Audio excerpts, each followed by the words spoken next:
ಯೇಸು ಕ್ರಿಸ್ತನ ನಾಮದಲ್ಲಿ ನಿಮ್ಮೆಲ್ಲರಿಗೂ ದೇವರ ವಾಕ್ಯ ಐಕ್ಯತೆಗೆ ಸ್ವಾಗತ. ನನ್ನ ಹೆಸರು ವನಿತಾ ಸ್ಯಾಂಟಿಯಾಗೋ. ಕರ್ತನು ಒಳ್ಳೆಯವನು, ಆತನ ಕೃಪೆಯು ಶಾಶ್ವತವಾದದ್ದು. ಮತ್ತೊಂದಾವರ್ತಿ ಇನ್ನೊಂದು ಸಂದೇಶದೊಡನೆ ನಿಮ್ಮೆಲ್ಲರನ್ನು ಸಂಧಿಸುವುದಕ್ಕೆ ನನಗೆ ಬಹಳ ಸಂತೋಷ. ಒತ್ತಡ ನಿವಾರಿಸುವುದು ಎಂಬ ವಿಷಯದಲ್ಲಿ ನಾವು ಧ್ಯಾನ ಮಾಡ್ತಾ ಇದ್ದೀವಿ. ಇದು ಬಹಳ ಪ್ರಾಮುಖ್ಯವಾದ ಟಾಪಿಕ್ ನೋಡಿ. ಒತ್ತಡ ಅನ್ನೋದು ಅನೇಕ ಮನುಷ್ಯರನ್ನ ಕಾಡ್ತಾ ಇರೋ ಒಂದು ತೊಂದರೆ. ಇವಾಗ ಇದಕ್ಕೆ ಬಿಡುಗಡೆ ಇದೆ. ಬೈಬಲ್ ಅನ್ನೋದು ಬರೀ ನಿಮ್ಮ ಆತ್ಮಿಕ ವಿಷಯದಲ್ಲಿ ಮಾತ್ರ ದೇವರು ಬಿಡುಗಡೆ ಕೊಟ್ಟಿಲ್ಲ. ನಿಮ್ಮ ಶಾರೀರಿಕವಾದ ವಿಷಯಗಳಲ್ಲಿ ಮತ್ತು ಹಣಕಾಸಿನ ವಿಷಯದಲ್ಲಿ, ಮಾನಸಿಕ ವಿಷಯಗಳಲ್ಲಿ, ಎಲ್ಲ ವಿಷಯದಲ್ಲೂ ನಿಮಗೆ ಬಿಡುಗಡೆ ಇದೆ. ರಕ್ಷಣೆ ಅನ್ನೋದು ಒಂದು ಫುಲ್ ಪ್ಯಾಕೇಜ್. ನಿಮಗೆ ಏನೇ ಕೊರತೆ ಇದೆಯೋ ದೇವರು ಅದು ಎಲ್ಲವನ್ನು ನೀಗಿಸ್ತಾರೆ. ಯಾವುದು ನಿಮಗೆ ಒತ್ತಡವನ್ನು ತೊಗೊಂಡು ಬರ್ತಾ ಇದೆಯೋ, ಒತ್ತಡ ಅನ್ನೋದು ಯಾಕೆ ಬರೋದು ಅಂತಂದರೆ, ನನಗೆ ಅಲ್ಲಿ ಇದು ಮಾಡೋಕ್ಕಾಗೋದಿಲ್ಲ, ನನ್ನ ಹತ್ರ ಅದು ಇಲ್ಲ, ಅದು ಹೆಂಗಪ್ಪ ತೊಗೊಳ್ಳೋದು ಅಂತ ಹೇಳಿ ಆಲೋಚನೆಗಳು ಬರೋವಾಗೆ ಒತ್ತಡ ಅನ್ನೋದು ಬರೋದು. ಕೆಲವು ಥಿಂಗ್ಸ್ ನಮ್ಮ ಶಕ್ತಿಗೆ ಮೀರಿದ್ದು, ನಮ್ಮ ಜ್ಞಾನಕ್ಕೆ ಮೀರಿದ್ದು, ಮಾಡೋಕ್ಕಾಗೋದಿಲ್ಲ ಅನ್ನೋ ಒಂದು ವಿಷಯಗಳಿಗೆ ನಮಗೆ ಒತ್ತಡ ಬರೋದು. ಆದರೆ ಇದನ್ನು ನಿವಾರಣೆ ಮಾಡ್ಬೋದು. ಹೇಗೆ ಅಂತಂದರೆ, ನಮ್ಮ ಚಿಂತೆ ಭಾರನ ನಾವು ದೇವರ ಮೇಲೆ ಹಾಕೋದನ್ನು ಕಲಿಯೋವಾಗ. ನಾನು ಹೇಳೋ ಒಂದು ವಿಷಯ ಇದು ಒಂದು ದಿವಸದಲ್ಲಿ ನಾವು ಮಾಡೋಕ್ಕಾಗಲ್ಲ. ನೀವು ದೇವರನ್ನು ನಂಬಬೇಕಂತಂದರೆ ವಚನಗಳು ಓದಿ ಡೈಲಿ ಬೆಳೆಸ್ಕೋಬೇಕು ನಂಬಿಕೆ. ಆವಾಗ ನಂಬಿಕೆ ಅನ್ನೋದು ವಚನ ಕೇಳ್ತಾ ಕೇಳ್ತಾ ಬರುತ್ತೆ. ಅದಕ್ಕೆ ನಾವು ನೋಡಿ ಈ ರೀತಿಯಾದ ಮೆಸೇಜ್ಗಳನ್ನ ಕೇಳಿಸ್ಕೊಳ್ಬೇಕು, ಸಂಡೇ ಚರ್ಚ್ಗೆ ಹೋಗಬೇಕು, ಬೈಬಲ್ ಸ್ಟಡಿನ ಕೇಳ್ಕೋಬೇಕು. ಇವೆಲ್ಲ ಮಾಡ್ತಾ ಇರುವಾಗ ಒಳಗಡೆ ನಾವು ಬಲಪಡ್ತೀವಿ. ಆವಾಗಲೇ ಆ ಒಂದು ತೊಂದರೆಗಳು, ಕಷ್ಟಗಳು ದೇವರು ನನಗೆ ಸಾಲ್ವ್ ಮಾಡ್ತಾನೆ ಅಂತ ಹೇಳಿ ನಂಬಿಕೆ ಬರೋದು.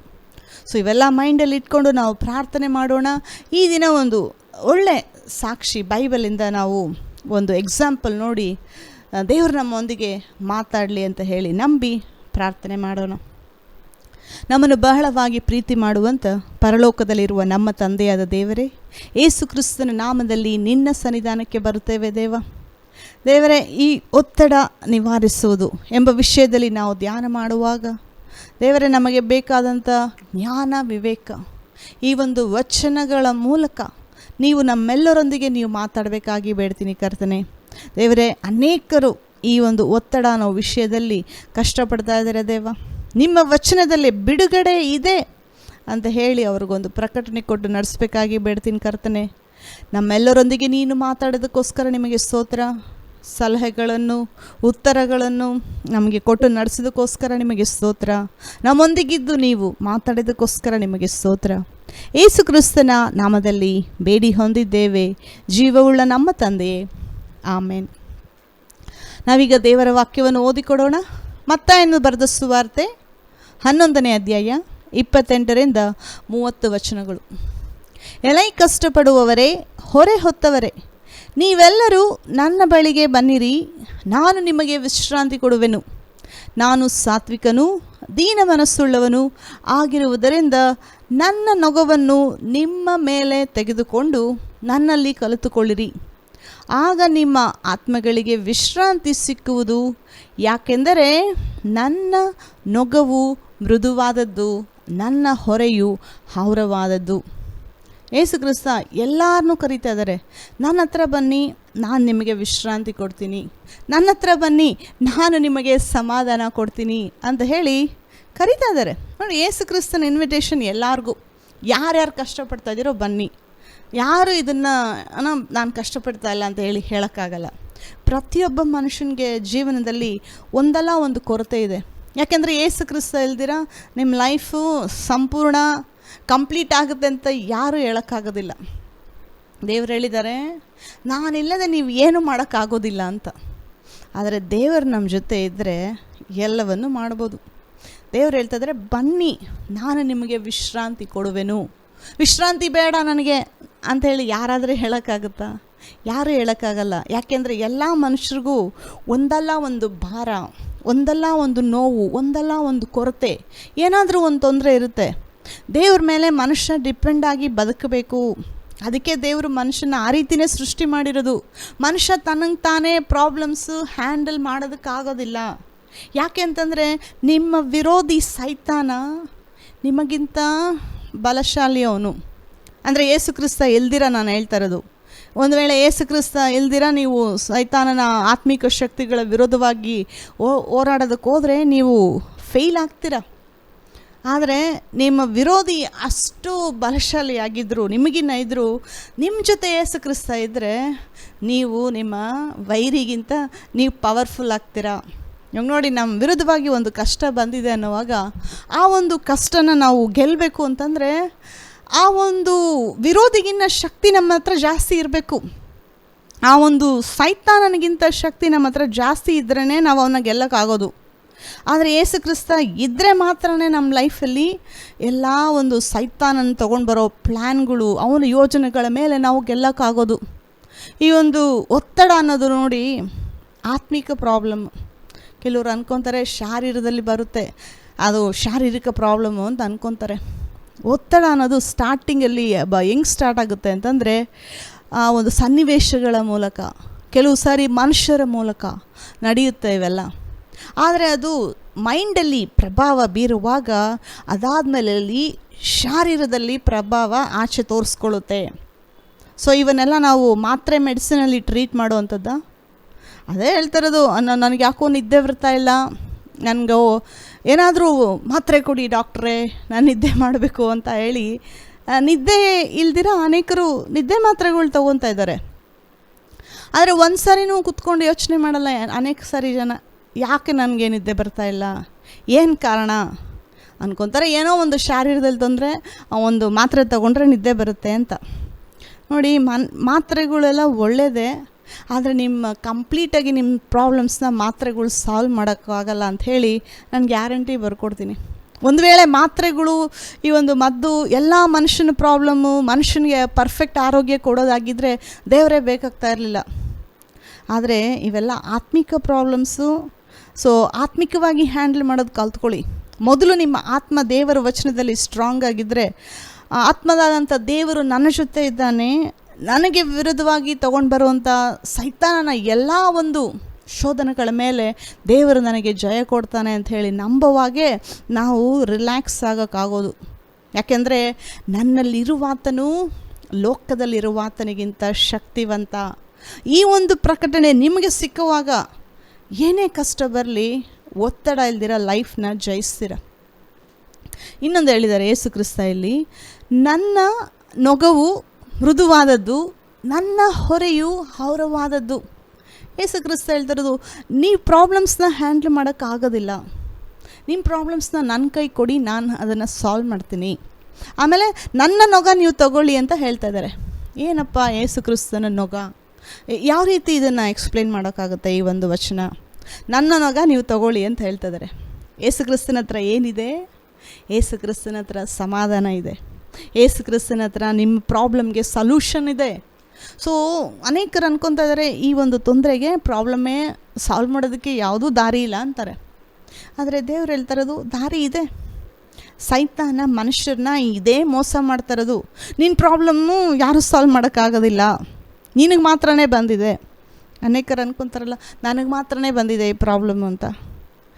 ನಿಮ್ಮ ಪ್ರಾಬ್ಲಮ್ಸ್ನ ನೀವು ದೊಡ್ಡದು ಮಾಡಬೇಡಿ. ಅದು ಏನೇ ಪ್ರಾಬ್ಲಮ್ ಇದ್ದರೂ ಯೇಸು ಕ್ರಿಸ್ತ ಹೇಳ್ತಿದ್ದಾರೆ, ನನ್ನ ಕೈಲಿ ಕೊಡಿ. ಯೇಸು ಕ್ರಿಸ್ತಂಗೆ ಏನಾದರೂ ನೀವು ಸರ್ಪ್ರೈಸ್ ಮಾಡೋಕ್ಕಾಗುತ್ತಾ? ಓ ದೇವರೇ, ನನಗೇ ಬಂದಿರೋದು ಈ ಪ್ರಾಬ್ಲಮ್ ಫಸ್ಟು, ಬೇರೆ ಯಾರಿಗೂ ಬಂದಿಲ್ಲ ಅಂತ ಹೇಳಿ ದೇವ್ರನ್ನ ಸರ್ಪ್ರೈಸ್ ಮಾಡೋಕ್ಕಾಗುತ್ತಾ? ನಿಮ್ಮ ಪ್ರಾಬ್ಲಮ್ನು ನೀವು ಹೇಳುವಾಗ ನಿಮ್ಮ ಪ್ರಾಬ್ಲಮ್ ಬರೋದಕ್ಕಿಂತ ಮುಂಚೆನೇ ದೇವ್ರಿಗೆ ಗೊತ್ತು ಅದನ್ನು ಸಾಲ್ವ್ ಮಾಡಬೇಕು ಅಂತ ಹೇಳಿ ಸಲ್ಯೂಷನ್ ಜೊತೆ ದೇವ್ರು ಕಾಯ್ತಾ ಇದ್ದಾರೆ. ನೀವು ಯೇಸು ಕ್ರಿಸ್ತನ ಹತ್ರ ಬರಬೇಕು. ನನ್ನ ನೊಗ ನಿಮ್ಮ ಮೇಲೆ ತಗೊಳ್ಳಿ ಅಂತ ಹೇಳುವಾಗ ಯೇಸು ಕ್ರಿಸ್ತ ಏನು ಗೊತ್ತಾ ಹೇಳ್ತಾರದು? ನಂಬಿಕೆ, ನನ್ನ ಮೇಲೆ ನಂಬಿಕೆ ಇಡಿ, ಅದು ನಿಮಗೆ ಈಸಿ. ತನ್ನ ಸ್ವಂತ ಒಂದು ಶಕ್ತಿ ಮೇಲೆ ಸ್ವಂತ ಒಂದು ಆಧಾರವಾಗಿರುವಾಗ ಅದೇ ಕಷ್ಟ.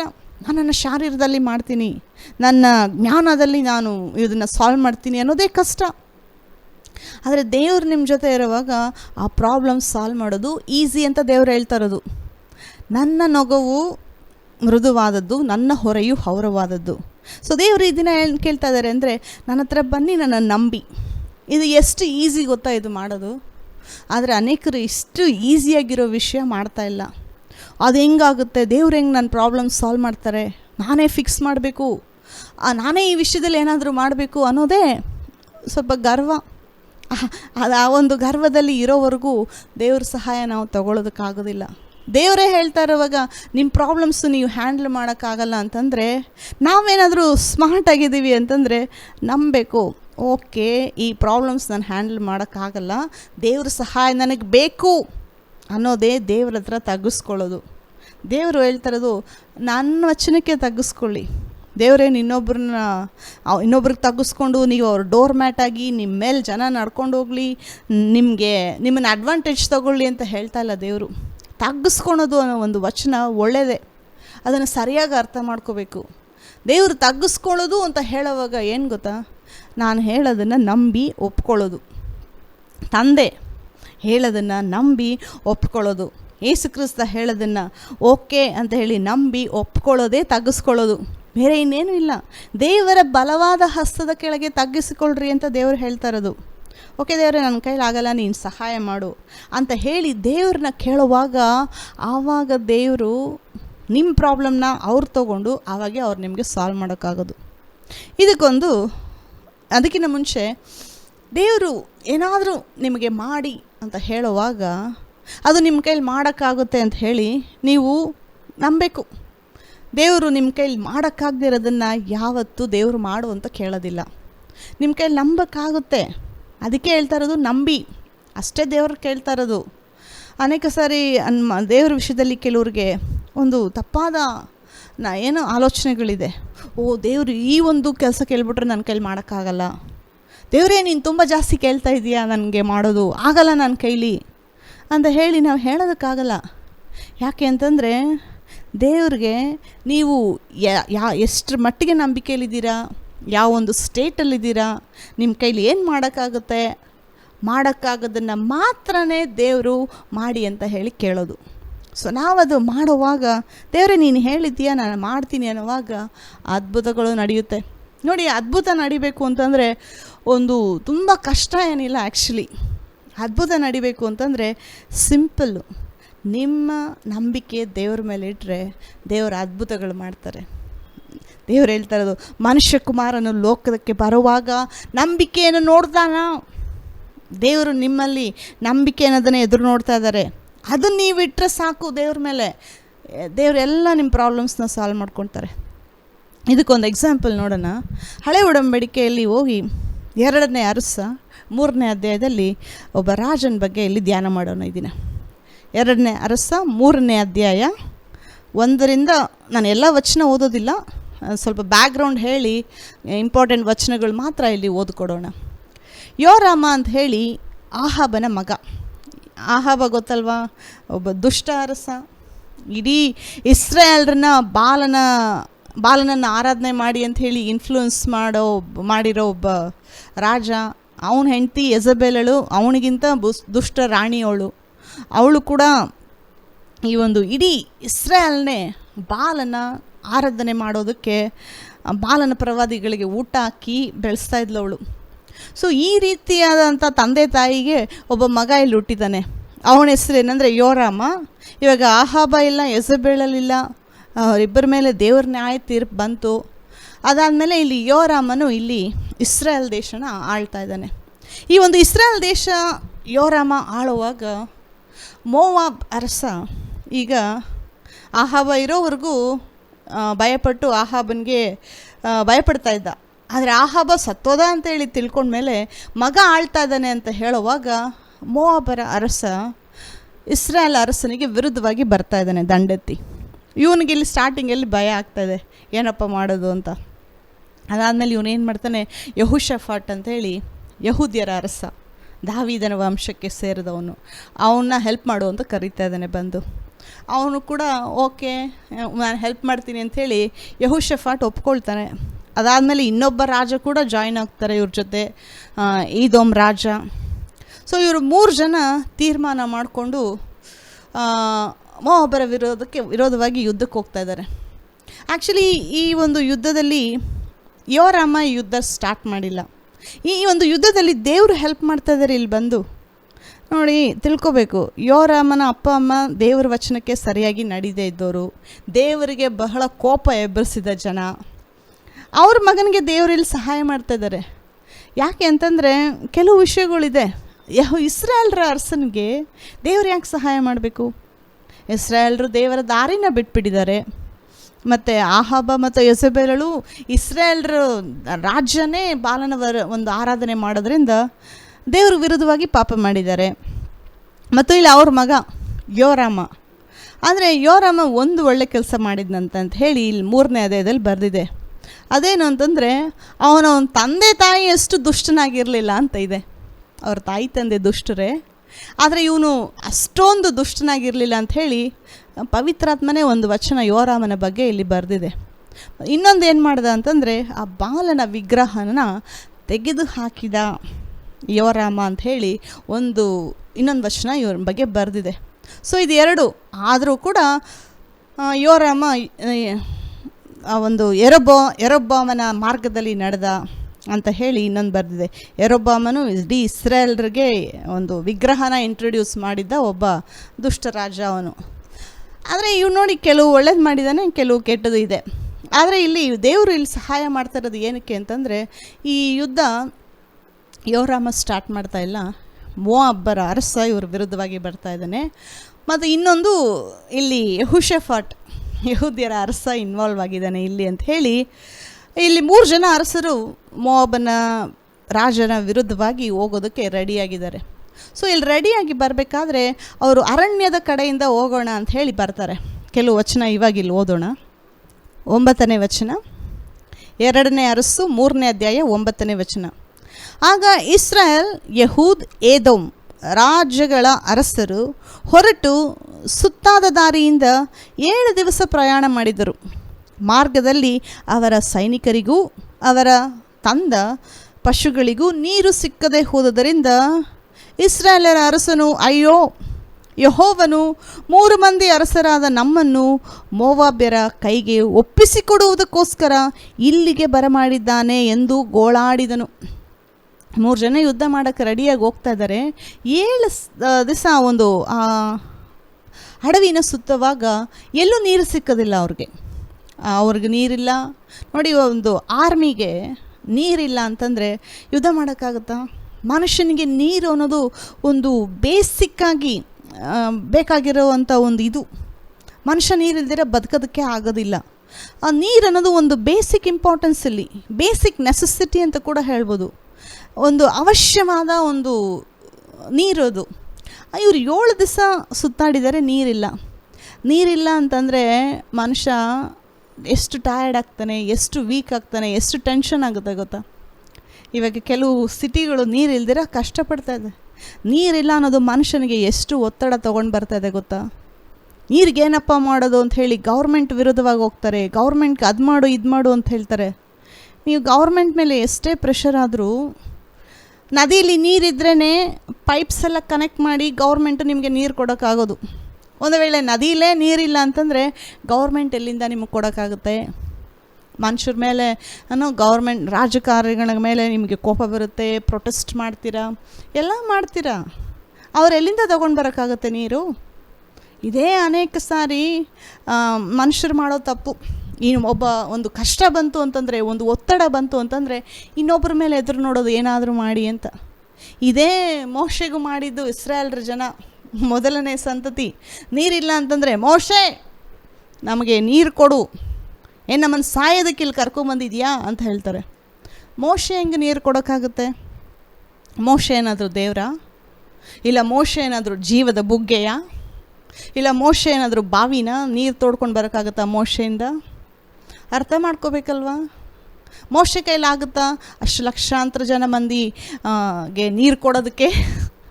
ಮೋಶೆ ಕೈಲಿಲ್ಲ. ಮೋಶೆ ಕೂಡ ದೇವರು ನೋಡಬೇಕು, ದೇವರೇ ಇವ್ರು ನನ್ನ ಆಲ್ಮೋಸ್ಟ್ ಸಾಯಿಸೋ ಥರ ಇದ್ದಾರೆ, ನೀರು ಕೊಡಿ ಅಂತ ಕೇಳುವಾಗ ದೇವರು ದಯೆಯಿಂದ ಬಂಡೆಯೊಳಗಿಂದ ನೀರು ಬರಮಾಡಿದ್ರು. ಸೊ ಈ ಒಂದು ಇಸ್ರಾಯೇಲ್ ಜನ ಅಂಥ ದೇವ್ರನ್ನ ಸೇವೆ ಮಾಡ್ತಾ ಇರೋ ಜನ. ತಿಳ್ಕೊಳ್ಳಿ, ಇವತ್ತು ಅಷ್ಟೇ ನೀರಿಗೆ ದೇವರೇ ಕೊಡಬೇಕು.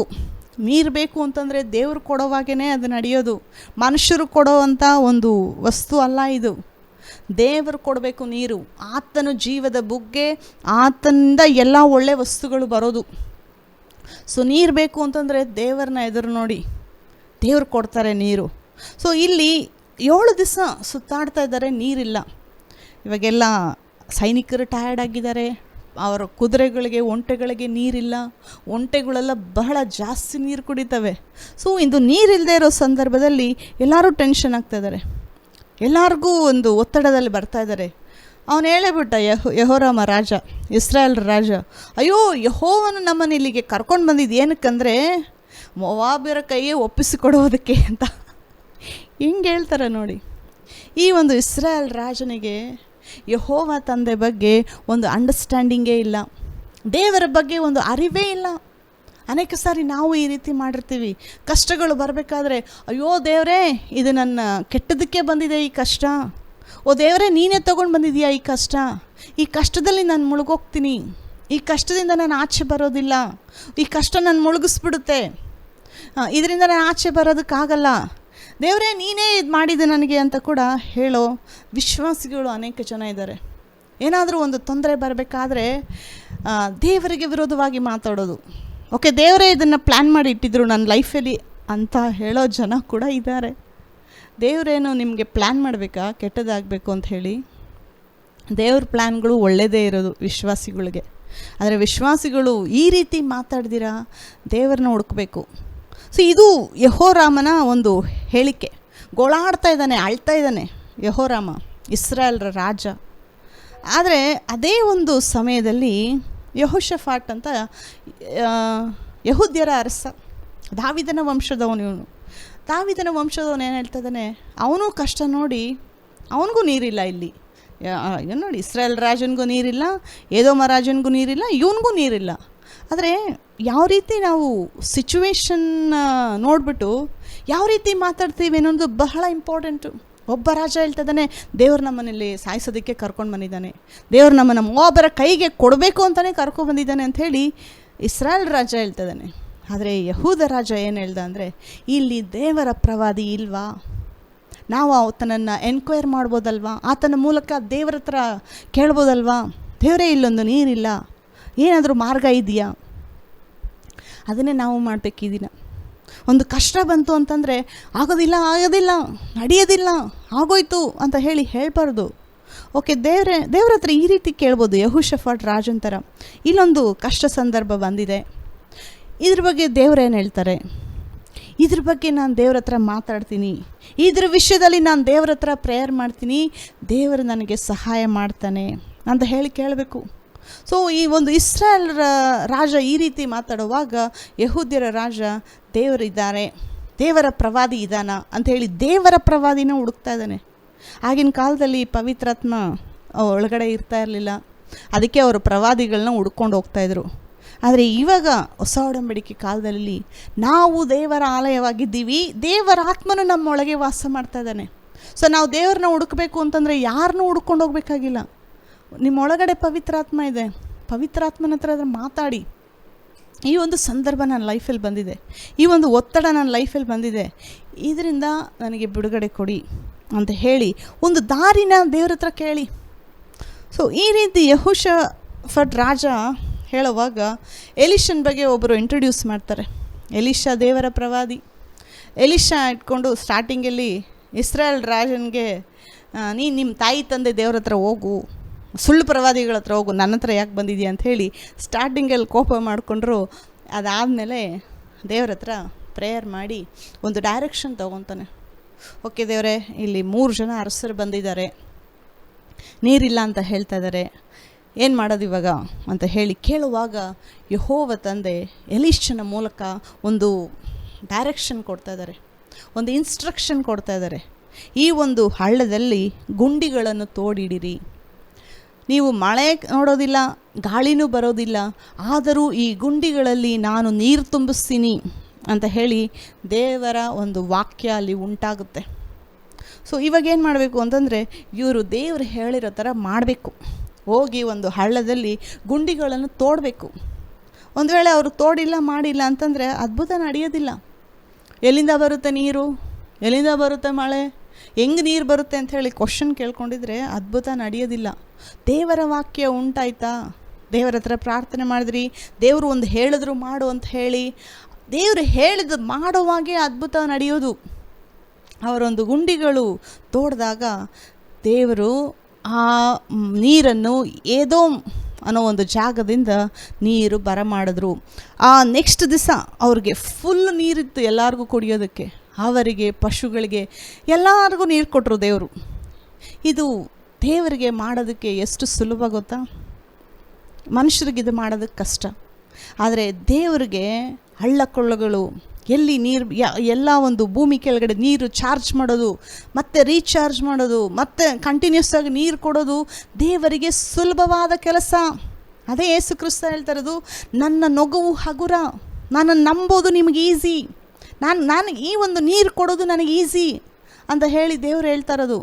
ಇನ್ನೊಂದು ವಚನ ಹೇಳಿದ್ದೀನ ಮುಗಿಸೋಣ. ಅದೇ 2ನೇ ಅರಸು 3ನೇ ಅಧ್ಯಾಯ 18ನೇ ವಚನ. ಆತನು ತನ್ನ ದೃಷ್ಟಿಯಲ್ಲಿ ಅಲ್ಪವಾಗಿರುವ ಈ ಕಾರ್ಯದ ಹೊರತಾಗಿ ಮೋವಾಬ್ಯರನ್ನು ನಿಮ್ಮ ಕೈಗೆ ಒಪ್ಪಿಸುವನು. ನೀವು ಅವರ ಕೋಟೆ ಕೊತ್ತಲಗಳುಳ್ಳ ಪಟ್ಟಣಗಳನ್ನು, ವಿಶೇಷವಾದ ಎಲ್ಲ ಊರುಗಳನ್ನು ಸ್ವಾಧೀನ ಮಾಡಿಕೊಂಡು ಎಲ್ಲ ಹಣ್ಣಿನ ಮರಗಳನ್ನು ಕಡಿದು ಹಾಕಿ ಬಾವಿಗಳನ್ನು ಮುಚ್ಚಿ ಬಿಟ್ಟು ಹೊಲಗಳಲ್ಲಿ ಕಲ್ಲುಗಳನ್ನು ತುಂಬಿಸಿ ಹಾಳು ಮಾಡುವಿರಿ ಎಂದು ನುಡಿದನು. ಇದು ದೇವರು ಏನು ಹೇಳ್ತಾ ಇದ್ದಾರೆ ಅಂದರೆ, ಇವರೆಲ್ಲರೂ ದೇವರ ಹತ್ರ ಪ್ರಾರ್ಥನೆ ಮಾಡಿದ್ದು ಫಸ್ಟು ನೀರು ವಿಷಯವಾಗಿ, ನಮಗೆ ನೀರು ಬೇಕು ಅಂತ ಹೇಳಿ ಕೇಳಿದ್ರು. ದೇವರು ನೀರು ಕೊಟ್ಟರು. ಆದರೆ ದೇವರು ಇನ್ನೊಂದು ನೋಡಿ, ನಮ್ಮ ದೇವರು ಬಹಳ ಒಳ್ಳೆಯ ದೇವರು. ನೀವು ಕೇಳಿದಷ್ಟು ಮಾತ್ರ ಕೊಡ್ದಿರಾ, ನೀವು ಕೇಳೋದಕ್ಕಿಂತ ಹೆಚ್ಚಾಗಿ ಮಾಡೋ ದೇವರು. ಇವರು ಬರೀ ನೀರು ಮಾತ್ರ ಕೇಳಿದ್ರು, ನೀರಿಗೆ ಮಾತ್ರನೇ ದೇವ್ರನ್ನ ಎನ್ಕ್ವೈರ್ ಮಾಡಿದ್ದು. ದೇವರು ನೀರು ಕೊಟ್ಟ ಮೇಲೆ ಇನ್ನೊಂದು ವಾಕ್ಯ ಹೇಳ್ತಾ ಇದ್ದಾರೆ, ಏನಂತಂದರೆ ಇದು ಅಲ್ಪವಾಗಿರುವ ಕಾರ್ಯ. ಯಾವುದು ಅಂತಂದರೆ, ಒಂದು ನೀರು ಕೊಡೋದು ಅಷ್ಟು ಜನಕ್ಕೆ ಅಲ್ಪವಾದ ಕಾರ್ಯ ದೇವ್ರಿಗೆ. ದೇವ್ರೇನಾದರೂ ಕಷ್ಟಪಡಬೇಕಾ ಮನುಷ್ಯರಿಗೆ ನೀರು ಕೊಡೋದಕ್ಕೆ? ಈಸಿ ದೇವ್ರಿಗೆ ಅಂತ ಹೇಳ್ತಾ ಇರೋದು. ಸೊ ನೀವು ನಾವು ಆರಾಧನೆ ಮಾಡ್ತಾ ಇರೋ ದೇವರು ಸರ್ವಶಕ್ತ ದೇವರು, ಆತನಿಗೆ ಎಲ್ಲ ಈಸಿ ಅಂತ ಹೇಳ್ತಾ ಇದ್ದೀನಿ ನಾನು ಈ ದಿನ. ಸೊ ಈಸಿಯಾದ ಕಾರ್ಯ. ಇನ್ನೊಂದು ದೇವ್ರು ಏನು ಹೇಳ್ತಾ ಇದ್ದಾರೆ ಅಂತಂದರೆ, ಈ ಒಂದು ಮೋವಾಬ್ಯರನ್ನು ಸಹ ನಿಮ್ಮ ಕೈಗೆ ಒಪ್ಪಿಸ್ಕೊಡ್ತೀನಿ. ಇದಕ್ಕೆ ಯಾರೂ ಪ್ರೇಯರ್ ಮಾಡಿಲ್ಲ ಹೇಳ್ಬೇಕಂದ್ರೆ, ಇಲ್ಲಿ ದೇವರೇ ಡಿಸೈಡ್ ಮಾಡಿ. ನಮ್ಮ ದೇವರು ಅತೀ ಒಳ್ಳೆಯ ದೇವರು, ಬಹಳ ಉತ್ತಮವಾದ ದೇವರು, ಪರಿಪೂರ್ಣವಾಗಿ ನಿಮ್ಮನ್ನು ಪ್ರೀತಿ ಮಾಡೋ ದೇವರು, ಒಂದು ದೊಡ್ಡ ಪ್ರೀತಿ ನಿಮ್ಮ ಮೇಲೆ, ಮಹಾಪ್ರೀತಿ ಮನುಷ್ಯರ ಮೇಲೆ ಇಟ್ಟಿರೋ ದೇವರು. ಸೊ ಇವರು ಪ್ರೇಯರ್ ಮಾಡಿಲ್ಲ ಅಂದರೂ ಈ ವಿಷಯದಲ್ಲಿ ದೇವರು ಏನು ಹೇಳ್ತಾ ಇದ್ದಾರೆ, ಯುದ್ಧಕ್ಕೆ ಬಂದಿದ್ದೀರಾ, ನೀರು ಕೊಡ್ತೀನಿ, ಮೋವಾಬ್ಯರನ್ನು ಕೂಡ ನಿಮ್ಮ ಕೈಗೆ ಒಪ್ಪಿಸಿಕೊಡ್ತೀನಿ. ನೀವು ಹೋಗಿ ಆ ಒಂದು ದೇಶಗಳನ್ನ ನೀವು ಸ್ವಾಧೀನ ಮಾಡ್ಕೊಳ್ಳಿ, ಅಲ್ಲಿರುವಂಥ ಎಲ್ಲ ಇಷ್ಟ ವಸ್ತುಗಳನ್ನು ನೀವು ತಗೊಳ್ಳಿ ಅಂತ ಹೇಳಿ ದೇವರು ಕೊಡ್ತಾ ಇದ್ದಾರೆ. ದೇವರು ಇನ್ನೊಂದು ಎಂಫಸೈಸ್ ಮಾಡಿ ಹೇಳ್ತಾ ಇದ್ದಾರೆ ಇಲ್ಲಿ, ಏನಂತಂದರೆ ಇದು ನನಗೆ ಅಲ್ಪವಾದ ಕಾರ್ಯ. ನೀರು ಕೊಡೋದು ದೇವರಿಗೆ ಅಲ್ಪವಾದ ಕಾರ್ಯ, ಮತ್ತು ಮೋವಾಬ್ಯರನ್ನು ಅವ್ರ ಕೈಗೆ ಒಪ್ಪಿಸಿಕೊಡೋದು ದೇವರಿಗೆ ಅಲ್ಪವಾದ ಕಾರ್ಯ. ಸೊ ನೀವೇನಾದರೂ ಹೇಳೋಕ್ಕಾಗತ್ತಾ ನಿಮ್ಮ ಲೈಫ್ ವಿಷಯದಲ್ಲಿ ಇದು ಬಹಳ ಕಷ್ಟ, ದೇವ್ರಿಗೆ ಮಾಡೋಕ್ಕಾಗಲ್ಲ ಅಂತ ಹೇಳೋ ವಿಷಯ ನೀವು ಹೇಳೋಕ್ಕಾಗತ್ತಾ? ನೋಡಿ, ದೇವರು ಇಡೀ ಜಗತ್ತನ್ನೇ ಎಲ್ಲ ಮನುಷ್ಯರಿಗೆ ನೀರು ಕೊಟ್ಟು ನಡೆಸ್ತಾ ಇದ್ದಾರೆ. ಒಬ್ಬರಲ್ಲ ಇಬ್ಬರಲ್ಲ, ಕೋಟ್ಯಾಂತರ ಜನ ಲೋಕದಲ್ಲಿ ಬದುಕ್ತಾ ಇದ್ದಾರೆ. ಮತ್ತು ಅದಲ್ದಿರ ಪಶು ಪಕ್ಷಿಗಳು ಪ್ರಾಣಿಗಳು ಲೆಕ್ಕಕ್ಕೆ ಇಲ್ಲ, ಅಷ್ಟು ಪಕ್ಷಿಗಳನ್ನ ದೇವರು ಸಾಕಿ ಸಲಹುತ್ತಾ ಇದ್ದಾರೆ. ಸೊ ಮನುಷ್ಯರನ್ನ ಅವರ ಅವಶ್ಯಕತೆಗಳನ್ನು, ಅವರ ಕಷ್ಟಗಳನ್ನು ತೀರಿಸೋದು ದೇವ್ರ ಕಷ್ಟನಾ? ಇನ್ನೊಂದು, ದೇವರಿಗೆ ಯಾವುದು ಕಷ್ಟ ಅಲ್ಲ. ನೋಡಿ, ಕೋಟ್ಯಾಂತರ ಜನ ಪ್ರೇಯರ್ ಮಾಡ್ತಾಯಿದ್ದಾರೆ ಡೈಲಿ. ದೇವ್ರಿಗೆ ಏನಾದರೂ ಕನ್ಫ್ಯೂಸ್ ಆಗುತ್ತಾ, ನೀವು ಸ್ವಲ್ಪ ವೆಯ್ಟ್ ಮಾಡಿ, ಇವ್ರ ಪ್ರಾರ್ಥನೆ ಕೇಳಾದ್ಮೇಲೆ ನಿಮ್ಮ ಪ್ರೇಯರ್ ಕೇಳ್ತೀನಿ ಅಂತ ಹೇಳಿ ನೀವು ದೇವ್ರನ್ನ ಕನ್ಫ್ಯೂಸ್ ಮಾಡಿ ಪರ್ಪ್ಲೆಕ್ಸ್ ಮಾಡೋಕ್ಕಾಗುತ್ತಾ? ಇಲ್ಲ. ನಮ್ಮ ದೇವರು ಸರ್ವಶಕ್ತನು, ಸರ್ವಜ್ಞಾನಿ. ಅಟ್ ಎ ಟೈಮು ಲಕ್ಷಾಂತರ ಪ್ರೇಯರ್ಗಳು, ಅದಕ್ಕಿಂತ ನೀವು ಹೆಚ್ಚು ನಂಬರ್ ಹಾಕ್ಬೋದು. ಲಕ್ಷಾಂತರ ಕೋಟ್ಯಾಂತರ ಪ್ರೇಯರು ದೇವ್ರ ಹತ್ರ ಡೈಲಿ ತನ್ನ ಮಕ್ಕಳು ಪ್ರಾರ್ಥನೆ ಮಾಡ್ತಾಯಿದ್ದಾರೆ. ಎಲ್ಲ ಮಕ್ಕಳ ಪ್ರಾರ್ಥನೆ ಕೇಳಿ ಎಲ್ಲ ಮಕ್ಕಳ ಪ್ರಾಬ್ಲಮ್ಸ್ನ ಸಾಲ್ವ್ ಮಾಡೋದಕ್ಕೆ ನಮ್ಮ ದೇವರಿಗೆ ಅಲ್ಪವಾದ ಕಾರ್ಯ. ಕಷ್ಟಪಡಬೇಕಾಗಿಲ್ಲ ದೇವರು ಇದು ಮಾಡೋದಕ್ಕೆ. ಸೇನಾಧೀಶ್ವರನಾದ ಯೆಹೋವನು ಸರ್ವಶಕ್ತನು. ದೇವರು ಒಂದು ಆಕಾಶವನ್ನು ಸೃಷ್ಟಿ ಮಾಡುವಾಗ ಒಂದು ಏಷಾಯದಲ್ಲಿ ಬರೆದಿದೆ, ಒಂದು ಕರ್ಟನ್ನು ನಾವು ಯಾವ ರೀತಿ ಮೂವ್ ಮಾಡ್ತೀವೋ ಅಷ್ಟು ಈಸಿಯಾಗಿ ಯಾರ ಸಹಾಯ ಇಲ್ದಿರ ತಂದೆ ಈ ಒಂದು ಲೋಕನ ಸೃಷ್ಟಿ ಮಾಡಿದ್ರು.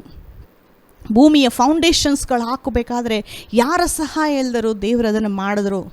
ಯಾಕೆಂದರೆ ಆತನ ಸರ್ವಶಕ್ತನು. ಸೊ ದೇವರಿಗೆ ನಾವು ಸಹಾಯ ಮಾಡಬೇಕು ಅಂತ ಆಗತ್ತಾ? ದೇವರಿಗೆ ನಮಗೆ ದೇವ್ರ ಸಹಾಯ ಬೇಕು, ದೇವರಿಗೆ ನಮ್ಮ ಸಹಾಯ ಬೇಡ. ಆತನು ಸರ್ವಶಕ್ತನು. ಇಷ್ಟು ಒಳ್ಳೆಯ ದೇವರು, ಇಷ್ಟು ಮಹಾ ಸರ್ವಶಕ್ತಿ ಉಳ್ಳ ದೇವರು ಮನುಷ್ಯನಿಗೆ ಸಹಾಯ ಮಾಡ್ತೀನಿ ಅಂತಂದರೆ ಇದು ಒಂದು ಆಶ್ಚರ್ಯ ಪಡುವ ವಿಷಯ. ಆಶ್ಚರ್ಯ ಇದು ನೆನೆಸ್ಕೊಂಡ್ರೆ. ದೇವರೇ, ನೀನು ಇಷ್ಟು ಶಕ್ತಿ ಉಳ್ಳ ದೇವರು, ಇಷ್ಟು ಪರಾಕ್ರಮ ಉಳ್ಳ ದೇವರು, ವೀಕ್ ಆಗಿರೋ ಬಲಹೀನ ಆಗಿರೋ ನನ್ನನ್ನು, ನನ್ನ ಪ್ರಾಬ್ಲಮ್ಸ್ ನಾನೇ ಫಿಕ್ಸ್ ಮಾಡ್ಕೊಳ್ಳೋಕ್ಕಾಗದೇ ಇರೋ ನನ್ನನ್ನು ನೀವು ಇಷ್ಟು ಪ್ರೀತಿ ಮಾಡ್ತೀರಾ? ಮತ್ತು ನನ್ನ ಪ್ರಾಬ್ಲಮ್ಸ್ ಸಾಲ್ವ್ ಮಾಡೋದಕ್ಕೆ ನಿಮಗೆ ಎಷ್ಟು ಆಸೆ ಇದೆ? ಯೋಚನೆ ಮಾಡಬೇಕಲ್ವಾ? ಯೋಚನೆ ಮಾಡಿ. ದೇವರು ಅಷ್ಟು ಒಳ್ಳೆಯವನು. ಮೋವಾಬ್ಯರನ್ನು ಕೂಡ ದೇವರು ಅವ್ರ ಕೈಗೆ ಒಪ್ಪಿಸ್ಕೊಟ್ರು, ಪ್ಲಸ್ ನೀರು ಕೂಡ ಕೊಟ್ಟರು. ಇವತ್ತು ಅಷ್ಟೇ ನಿಮ್ಮ ಲೈಫಲ್ಲಿ ಒಂದಲ್ಲ ಎರಡಲ್ಲ, ನಿಮ್ಮ ಹತ್ರ 1000 ಕಷ್ಟಗಳಿದೆ ಅಂದ್ಕೊಳ್ಳಿ ನಿಮ್ಮ ಲೈಫಲ್ಲಿ. ಕೆಲವ್ರು ಹೇಳ್ತಾರಲ್ಲ, ಲೋಕಕ್ಕೆ ಎಲ್ಲ ಕಷ್ಟ ಬಂದಿರೋದು ನನಗೆ ಮಾತ್ರನೇ ಬಂದಿದೆ ಅನ್ನೋರು ಕೂಡ ಇದ್ದಾರೆ. ಆ ಒಂದು ಸಂದರ್ಭದಲ್ಲಿ ಆ ಸ್ಟೇಟಲ್ಲಿ ನೀವು ಇದ್ದರೂ ಕೂಡ ಎಲ್ಲ ಪ್ರಾಬ್ಲಮ್ಸ್ನ ದೇವರು ಸಾಲ್ವ್ ಮಾಡೋದು ಈಸಿ. ಆತನಿಗೆ ಈಸಿ. ಇದನ್ನು ಬರೆದಿಟ್ಕೊಳ್ಳಿ. ನಿಮಗೆ ಕಷ್ಟ, ಸರ್ವಕ್ಷಣಾತ್ಮನಾದ ದೇವರಿಗೆ ಅದು ಸುಲಭವಾದದ್ದು. ನನ್ನ ನೊಗವು ಹಗುರವಾದದ್ದು, ನನ್ನ ಹೊರೆಯು ಹೌರವಾದದ್ದು ಅಂತ ಹೇಳಿ ಯೇಸು ಕ್ರಿಸ್ತ ಇದೇ ಹೇಳ್ತಾ ಇರೋದು. ನಿಮ್ಮ ಪ್ರಾಬ್ಲಮ್ಸ್ನ ಸಾಲ್ವ್ ಮಾಡೋದಕ್ಕೆ ನನಗೆ ಈಸಿ. ನೀನೇ ಹ್ಯಾಂಡಲ್ ಮಾಡ್ತಾಯಿದ್ರೆ ಅದು ನಿನಗೆ ಕಷ್ಟ. ನನ್ನ ಕೈ ಕೊಟ್ಟರೆ ಅದು ಈಸಿಯಾಗಿ ಸಾಲ್ವ್ ಮಾಡ್ತೀನಿ. ಯಾಕೆಂದರೆ ದೇವರು ಪ್ರಾಬ್ಲಮ್ಸು ಸಾಲ್ವ್ ಮಾಡೋದ್ರಲ್ಲಿ ಎಕ್ಸ್ಪರ್ಟ್. ದೇವ್ರ ಹತ್ರ ಕೇಳಬೇಕಾದ್ರೆ ಸಂಕೋಚಪಟ್ಟು ಟ್ರೇಡಿಂಗ್ ಬಿಸ್ನೆಸ್ ಮಾಡಬೇಡಿ. ದೇವ್ರ ಹತ್ರ ಟ್ರೇಡಿಂಗ್ ಬಿಸ್ನೆಸ್ ಅಂದರೆ ಇದು, ಓಕೆ ಇದು ಕೊಟ್ಟರೆ ದೇವರು ಇನ್ನೊಂದು ಕೊಡೋದಿಲ್ವಾ? ಇಲ್ಲ ಅದು ಕೇಳಲ್ಲ, ಇದು ಕೇಳಲ್ಲ, ಓಕೆ ಇದನ್ನು ಕೇಳಲ್ಲ, ಅದನ್ನು ಕೇಳಲ್ಲ, ಮೊದಲು ಡಿಸೈಡ್ ಮಾಡ್ಕೊತೀನಿ. ನೀವು ನೋಡಿ, ಇದೇ ಅಂದ್ಕೊಳ್ಳೋದು ಕೆಲವ್ರು ಜನ. ನಾನು ಮದುವೆ ಆಗಿದ್ದು ಹೊಸರಲ್ಲಿ ಒಂದು ಬುದ್ಧಿ ಇಲ್ದಿರ ಒಂದು ಪ್ರೇಯರ್ ಮಾಡಿದೆ. ಅದು ಇವಾಗ ಅರ್ಥ ಆಗ್ತದೆ ಅದು ಎಷ್ಟು ತಪ್ಪು ನಾನು ಮಾಡಿದ್ದು ಅಂತ. ನೋಡಿ, ದೇವರು ನನಗೆ ಒಳ್ಳೆ ಮನೆ ಕೊಟ್ಟಿದ್ರು, ಒಳ್ಳೆ ಗಂಡನ ಕೊಟ್ಟಿದ್ರು, ಮನೇಲಿ ಏನು ಬೇಕೋ ಎಲ್ಲ ಇತ್ತು. ನಾನು ಆಸೆ ಪಟ್ಟಿರೋ ವಸ್ತುಗಳೆಲ್ಲ ದೇವರು ನನಗೆ ಕೊಟ್ಟಿದ್ರು. ಆದರೆ ಒಂದು ಕೊರತೆ ಏನಿತ್ತು ಅಂತಂದರೆ, ನಮ್ಮ ಯಜಮಾನರು ನೈಟ್ ಶಿಫ್ಟ್ ಕೆಲಸ ಮಾಡ್ತಾಯಿದ್ರು. ಅದು ನನಗೆ ಇಷ್ಟ ಆಗಿಲ್ಲ. ದೇವರೇ, ಎಲ್ಲ ಕೊಟ್ಟಿದೆಯಾ, ಇವ್ರು ನೈಟ್ ಇಲ್ಲ, ನಾನು ಒಬ್ಬಳೇ ಮಲ್ಕೊತಾ ಇದ್ದೀನಿ. ಇದು ನನಗೊಂದು ಕೊರತೆ ಅನಿಸ್ತು. ಎಲ್ಲ ಇದ್ರೂ ಒಂದು ಕೊರತೆ ಇರುತ್ತಲ್ವ, ಅದೇ ಹಾಕಿದ್ದಲ್ಲ ನನಗೆ. ಆ ಸಮಯದಲ್ಲಿ ನಾನೊಂದು ಬುದ್ಧಿಹೀನ ಪ್ರೇಯರ್ ಮಾಡಿದೆ. ದೇವರೇ, ನನಗೆ ಇದೆಲ್ಲ ತೊಗೊಂಡ್ಬಿಡು, ನಮ್ಮ ಗಂಡ ಮಾತ್ರ ನೈಟ್ ಮನೇಲಿರೋ ಥರ ಸಹಾಯ ಮಾಡು. ದೇವರೇನಾದರೂ ನನ್ನ ಗಂಡ ಮನೇಲಿರೋ ಥರ ಮಾಡಬೇಕು ಅಂತಂದರೆ ಇದೆಲ್ಲ ತೊಗೋಬೇಕಾ? ಅನೇಕ ಸಾರಿ ನಮ್ಮ ಪ್ರಾರ್ಥನೆ ಈ ರೀತಿ ಇರುತ್ತೆ. ಆದರೆ ನಾನು ಮಾಡಿದ ಪ್ರಾರ್ಥನೆ ತಪ್ಪು. ಅದಾದಮೇಲೆ ಗೊತ್ತಾಯಿತು, ಓಕೆ ದೇವರೇ, ನಾನು ಸಿಂಪಲಾಗಿ ಪ್ರೇಯರ್ ಮಾಡ್ಬೋದಾಗಿತ್ತು. ದೇವರೇ, ಇದೆಲ್ಲ ಕೊಟ್ಟಿದೆಯಾ, ಥ್ಯಾಂಕ್ಸ್, ಸ್ತೋತ್ರ, ನೀನು ಕೊಟ್ಟಿದೆಯಾ, ಇದು ಕೂಡ ನನಗೆ ಮಾಡು. ನನ್ನ ಗಂಡ ಮನೇಲಿದ್ದು ನೈಟ್ ನಮ್ಮ ಜೊತೆ ಇದ್ದು ಡೇ ಟೈಮಲ್ಲಿ ಕೆಲಸ ಹೋಗೋ ಥರ ಏನಾದರೂ ಒಂದು ದಾರಿ ತೋರಿಸು ಅಂತ ಹೇಳಿ ಕೇಳ್ಬೋದಾಗಿತ್ತು. ಆದರೆ ನಾನು ಅಂದ್ಕೊಂಡಿದ್ದೇನಂತಂದರೆ, ಇದೆಲ್ಲ ಬಿಟ್ಬಿಟ್ರೆ ಇದು ಸಿಗುತ್ತೇನೋ ನನಗೆ, ಈ ರೀತಿ ದೇವ್ರು ಮಾಡ್ತಾರೆ ಅಂತ ಹೇಳಿ ಅನೇಕ ಸಾರಿ ಅಂದ್ಕೊಳ್ತೀವಿ ನಾವು. ನೀವು ಕೂಡ ಮಾಡಿರ್ತೀರ. ಓಕೆ, ಇದೆಲ್ಲ ಬೇಡ ನನಗೆ, ಅದೆಲ್ಲ ಒಳ್ಳೆ ವಸ್ತುಗಳೇ ಆಗಿರುತ್ತೆ. ಇದೆಲ್ಲ ಬೇಡ ನನಗೆ, ಇನ್ನೊಂದು ಮಾತ್ರ ಕೊಡಿ, ಅದು ನಿಮಗೆ ಆ ಸಮಯದಲ್ಲಿ ಬಹಳ ಇಂಪಾರ್ಟೆಂಟ್ ಅನಿಸುತ್ತೆ, ಅದನ್ನು ಕೊಡಿ. ಇದನ್ನು ಬೇಡ, ಇದನ್ನು ಬಿಟ್ಬಿಡ್ತೀವಿ, ಅದನ್ನು ಕೊಡಿ. ದೇವರೇನಾದರೂ ನಿಮ್ಮ ಮುಂದೆ ಒಳ್ಳೆ ವಸ್ತುಗಳಲ್ಲಿ 1000 ಒಳ್ಳೆ ವಸ್ತುಗಳು ಇಟ್ಬಿಟ್ಟು ನಿಮ್ಮ ಮುಂದೆ ಒಂದು 5 ಆರಿಸ್ಕೊಳ್ಳಿ, ಒಂದಿಲ್ಲ ಅಂದರೆ ಒಂದು 10 ಆರಿಸ್ಕೊಳ್ಳಿ ಅಂತ ಹೇಳ್ತಾರಾ? ದೇವರು 1000 ಒಳ್ಳೆ ವಸ್ತುಗಳನ್ನು ನಿಮ್ಮ ಮುಂದೆ ಇಟ್ಬಿಟ್ಟು ಎಲ್ಲ ನಿಮಗೆ ಅಂತ ಹೇಳ್ತಾ ಇದ್ದಾರೆ. ದೇವರು ಆರೋಗ್ಯ ಕೂಡ ಕೊಡ್ತಾರೆ. ದೇವರು ನಮಗೆ ಹಣಕಾಸಿನ ವಿಷಯದಲ್ಲಿ ಕೂಡ ಸಹಾಯ ಮಾಡ್ತಾರೆ. ದೇವರು ನಮ್ಮ ಮಕ್ಕಳ ಲೈಫ್ ತೊಂದರೆ ಇದೆಯಾ, ಅದನ್ನು ಫಿಕ್ಸ್ ಮಾಡ್ತಾರೆ. ಇಲ್ಲ ಗಂಡ ಹೆಂಡತಿ ಪ್ರಾಬ್ಲಮಾ, ಅದನ್ನು ಫಿಕ್ಸ್ ಮಾಡ್ತಾರೆ. ಯಾವ ಪ್ರಾಬ್ಲಮ್ ಇದ್ದರೂ ದೇವರು ಎಲ್ಲ ಫಿಕ್ಸ್ ಮಾಡ್ತಾರೆ ಅಂದ್ಕೊಳ್ಳಿ. ದೇವರು ನಿಮ್ಗೆ ಆಪ್ಷನ್ ಕೊಡೋದಿಲ್ಲ. ಎಲ್ಲ ಒಳ್ಳೆ ವಸ್ತುಗಳು, ಎಲ್ಲ ಇಷ್ಟ ವಸ್ತುಗಳು ನಿಮ್ಮಿಂದ ದೇವರು ಹಿಡಿದಿಟ್ಕೊಳ್ಳೋದೇ ಇಲ್ಲ. ಅದನ್ನು ಕೊಟ್ಟು ನೀವು ಸಂತೋಷವಾಗಿರಬೇಕು, ಎಂಜಾಯ್ ಮಾಡಬೇಕು. ಆ ಒಂದು ತುಂಬಿ ತುಳುಕುವ ಆಶೀರ್ವಾದ ನಿಮ್ಮ ಲೈಫಲ್ಲಿ ದೇವರು ನೋಡಬೇಕು ಅನ್ನೋದೇ ದೇವರು ಆಸೆ ಪಡೋದು. ಇಷ್ಟೆಲ್ಲ ಮಾಡ್ತೀನಿ ಅಂತ ಹೇಳಿ ದೇವರು ನಮಗೆ ಆಶ್ವಾಸನೆ ಕೊಡಬೇಕಾದ್ರೆ ನಮಗೆ ದೇವರು ಏನು ಹೇಳಿದ್ದಾರೆ ಈ ದಿನ ಅಂತಂದರೆ, ನನ್ನನ್ನು ನಂಬು, ನಾನು ನಿನಗೆ ಅದ್ಭುತ ಕಾರ್ಯಗಳನ್ನ ಮಾಡ್ತೀನಿ, ಅತಿಶಯವಾದ ಕಾರ್ಯಗಳನ್ನು ಮಾಡ್ತೀನಿ, ಮಹತ್ತಾದ ಕಾರ್ಯಗಳನ್ನು ಮಾಡ್ತೀನಿ. ಇದನ್ನು ಬಿಟ್ಬಿಟ್ಟು ನಾವೇ ಸ್ವಂತದ ಲೈಫಲ್ಲಿ ನಾನೇ ಫಿಕ್ಸ್ ಮಾಡ್ಕೊತೀನಿ, ಅವ್ರ ಕೈಕಾಲು ಹಿಡಿತೀನಿ, ಇವ್ರಿಗೆ ಮಾಡ್ತೀನಿ ಅಂತ ಹೇಳಿದ್ರೆ ಕಷ್ಟಪಟ್ಕೊಂಡೇ ಇರ್ತೀರ. ಎಲ್ಲರಿಗಿನ್ನ ನಿಮ್ಮನ್ನು ಪ್ರೀತಿ ಮಾಡೋದು ಪರಲೋಕದ ತಂದೆ. ನಿಮ್ಮ ನಂಬಿಕೆ ಆತನ ಮೇಲೆ ಹಿಡಿರಿ. ಯೇಸು ಕ್ರಿಸ್ತ ನಿಮಗೆ ಅನೇಕ ಅದ್ಭುತ ಕಾರ್ಯಗಳು ಈ ಒಂದು ವರ್ಷದಲ್ಲಿ ದೇವರು ಮಾಡ್ತಾರೆ. ವಾರ ಇನ್ನೂ ಹೆಚ್ಚು ಧ್ಯಾನ ಮಾಡೋಣ. ಈ ವಾಕ್ಯಗಳನ್ನು ಕೇಳದಂತ ನಿಮ್ಮೆಲ್ಲರನ್ನು ದೇವರು ಆಶೀರ್ವಾದ ಮಾಡಲಿ. ನಮ್ಮ ರಕ್ಷಕನಾದ ಯೇಸು ಕ್ರಿಸ್ತನು ಬೇಗನೆ ಬರುತ್ತಾನೆ. ಆಮೇನ್.